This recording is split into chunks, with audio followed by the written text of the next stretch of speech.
Hey there, how's it going? So my 30-minute playing by ear video has totally blown up. It's brought a lot of new views, a lot of new subscribers, and with those, a lot of questions. And honestly, a lot of really good questions that I think I need to address in this follow-up video. So if you haven't checked out the original video, be sure to go check that out. And I want to show you something else. This is my daughter, Vivian. Say hi, Vivian. So this is why videos are going to take a little bit longer to make. They're going to be a little bit fewer and further between for a little bit, because obviously it's pretty tough to get enough time to film a video and obviously take care of her. So just wanted to make you aware of that. Let's give you back to mom. And before we dive in, I want to give a special shout out to Claudia Chestelson. I hope I'm saying that right, but she says that she checked out the course and she's really getting a lot of light bulb moments. So I love hearing that. I love hearing that people are starting to understand this stuff. So buckle up, because we're going to go through those questions, and I want to go in order of least important to most important. And the most important, at the very end of the video, we're going to talk about minor keys, minor scales. A few people raised that question, and I think that's so important that I wish I had put it in the first video.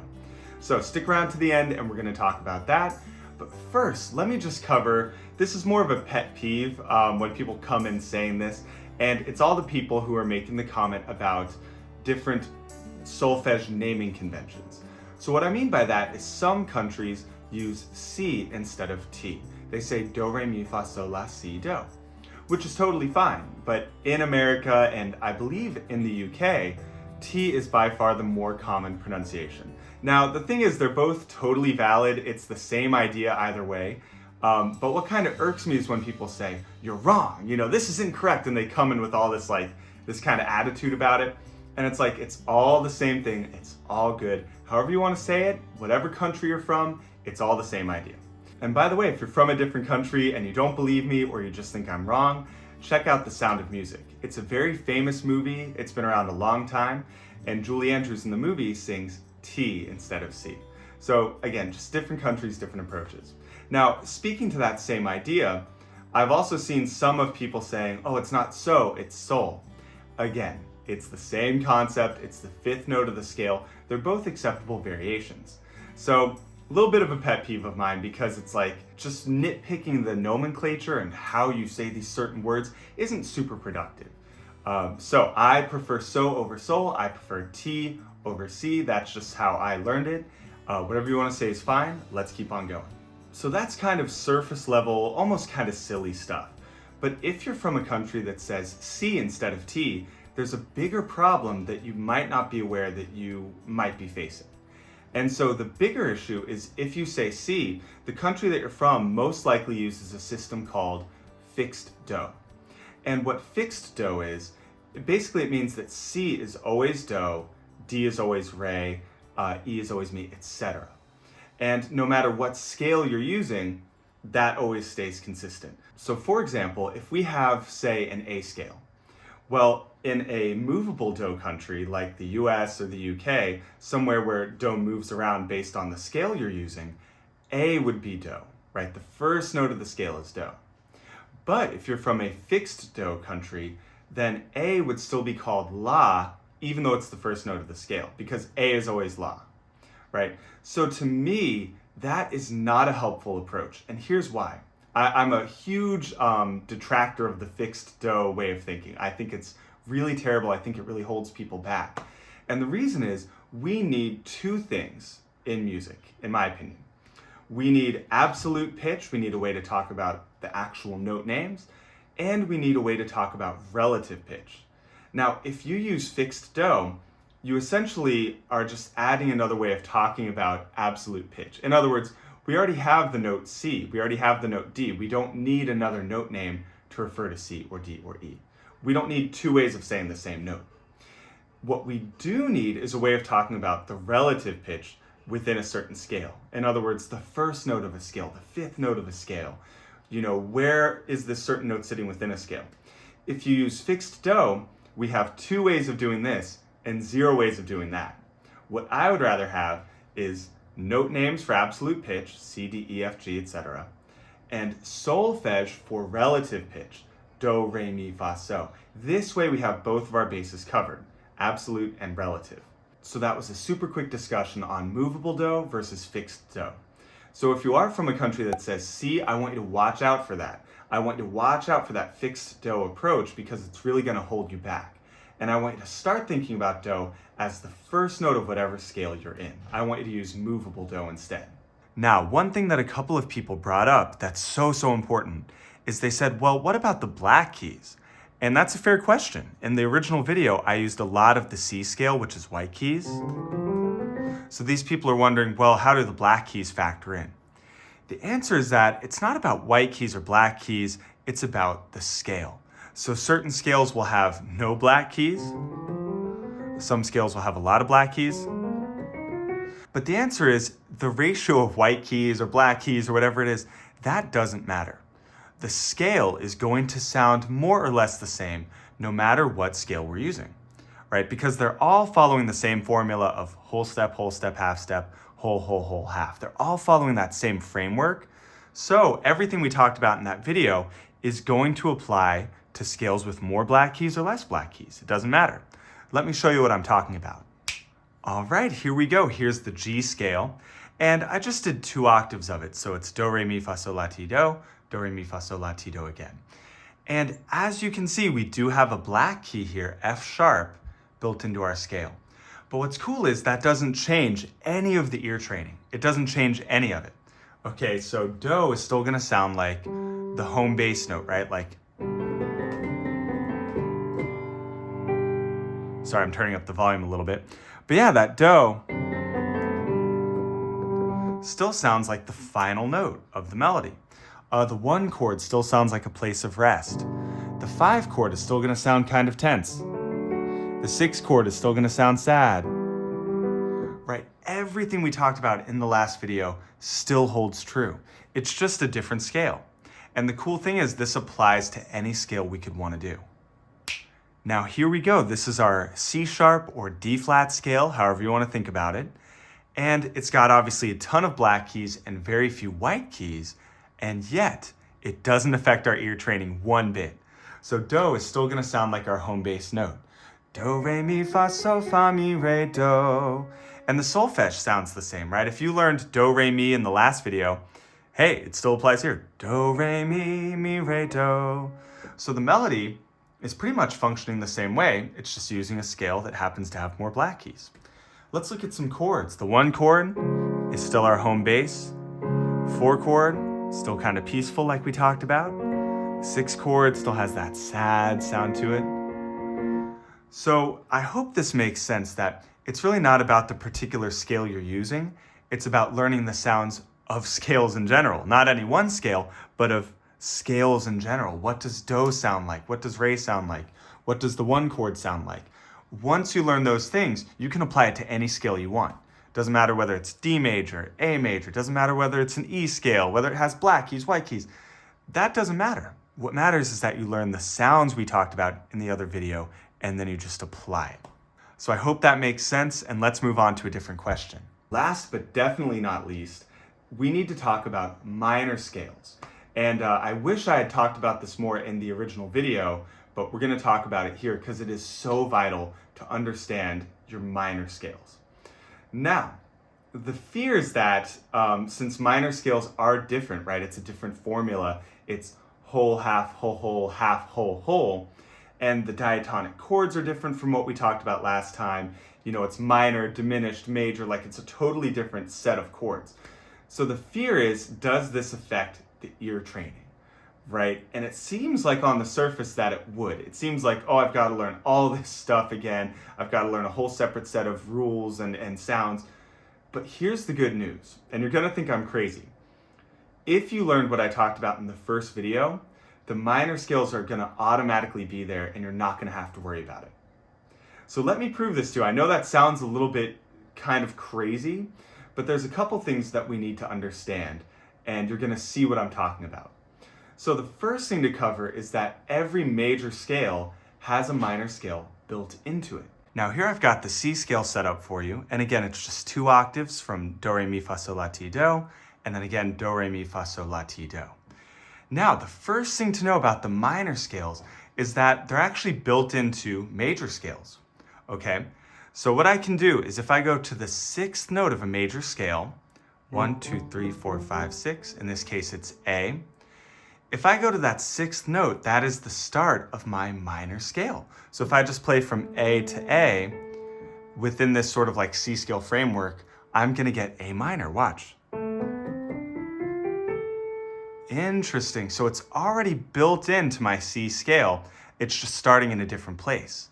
Now, technically speaking, if we wanna talk about A minor instead of C major, we should make A the home base. We should make A Do. So basically we're just relabeling it. Watch. All right, there we go. So this is A minor.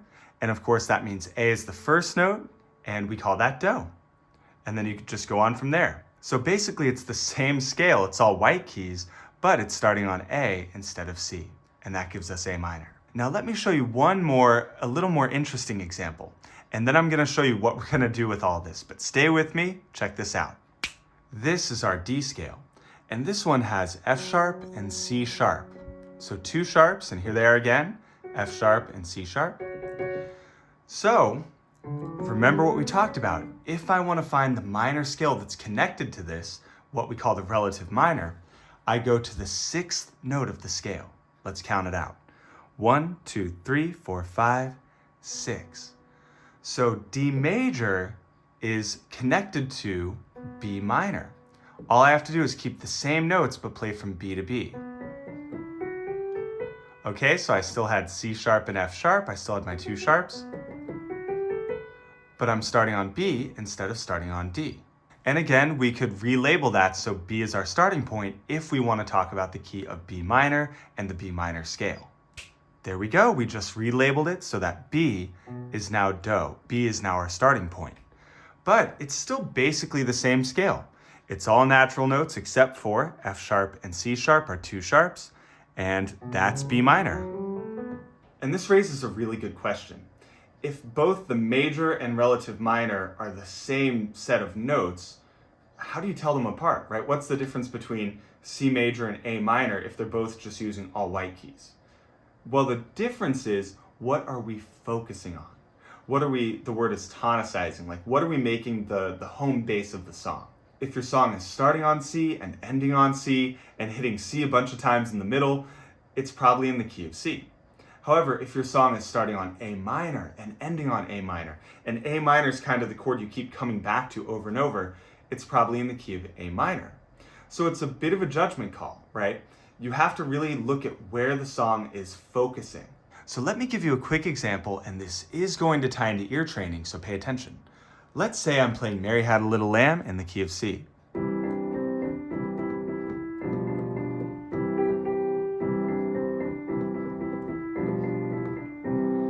Well, obviously I played a lot of C chords. I started on C, I ended on C, so that is in the key of C. But now on the other hand, let's say I'm playing Carol of the Bells, and this one's a little bit longer. Let me just play like maybe this middle part. Okay, so there, I was starting on A minor, playing a bunch of A minors all over the place. I ended on A minor, it was kind of pulling back to A minor, so that is in the key of A minor. Okay, kind of makes sense, right? So now let's finally talk ear training. My recommendation for you is just do everything I showed you in the other video, and don't worry about relabeling things as a minor scale after the fact. So what on earth do I mean by that? Well, let me give you an example. Let's say we're listening to All of Me by John Legend. Now the original's in the key of F minor, but just to make things easier, let's move it to the key of C. Let's pretend it's in the key of C or A minor, right? So as I'm listening to it, I'm gonna apply everything I talked about in the last video, right? So let me play it. Let's pretend we're hearing.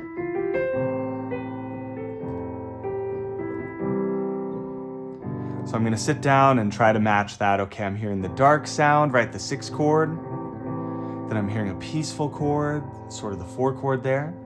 Not sort of, the 4 chord. Then I'm gonna land on the 1 chord. That sounds more resolved. And then the 5 chord's a little more tense. This is all stuff we talked about in the last video.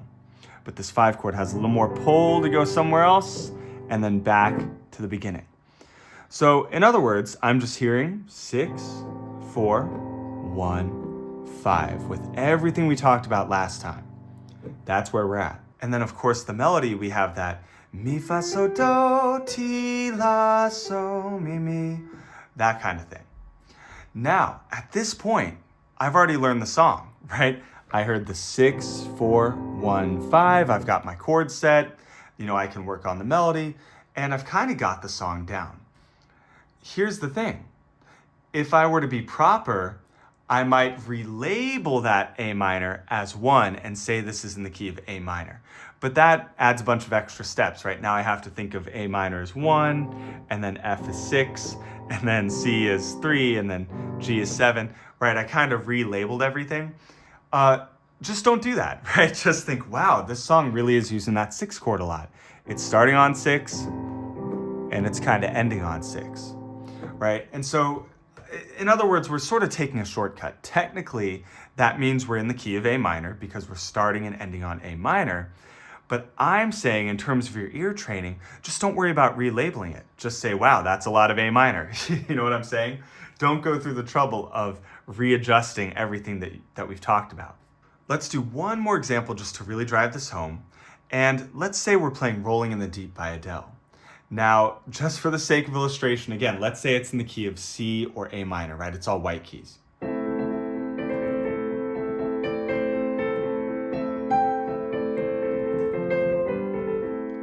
Okay, so as you're learning that by ear, you could think, okay, there's my 6th chord. It's kind of like, serious, and it has some weight and darkness to it. Then I'm going to 4, then I'm going to 5. There's that pull, dun, dun, and there's 6. Okay, so 6.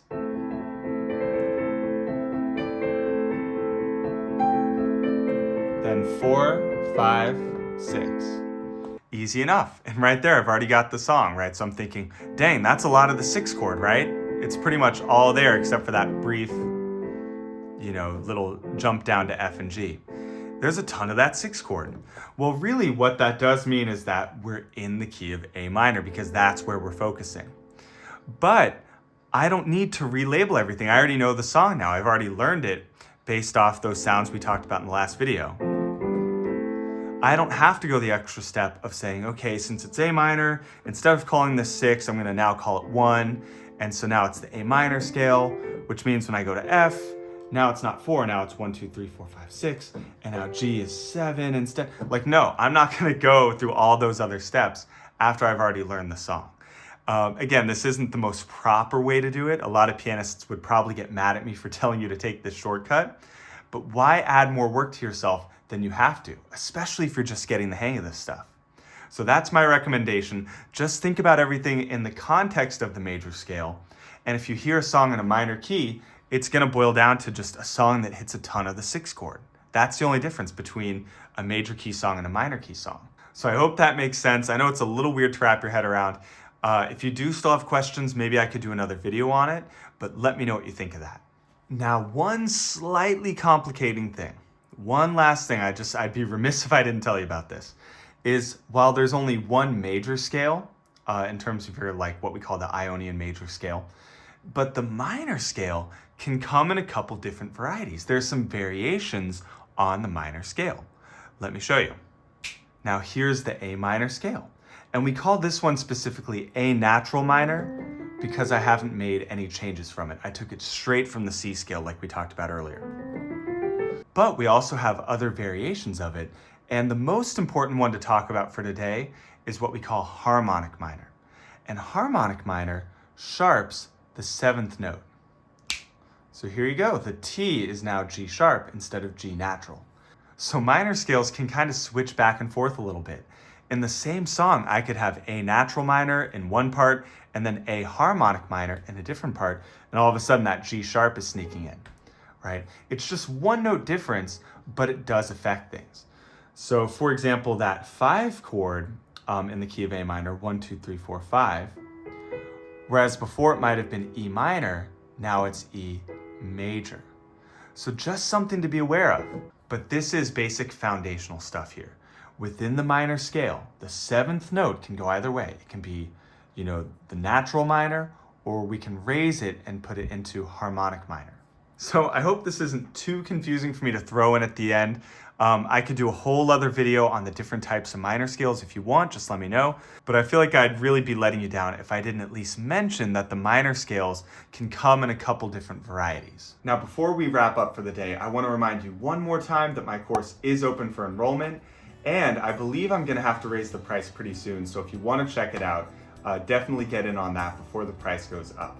But beyond that, whether you sign up for the course or whether you're just here for the free content, I just want to thank you so much for watching these videos and asking me these questions and just letting me know that I'm on the right track with my teaching. Because really, I want to help people learn this skill. I see way too many people who are mystified by it, and so it's kind of my goal to just show people that it can be easy and to share what I've learned through that trial and error with you. So thank you so much for watching. Thank you for subscribing to the channel, which you should do, by the way, if you haven't yet. And I will see you in the next video.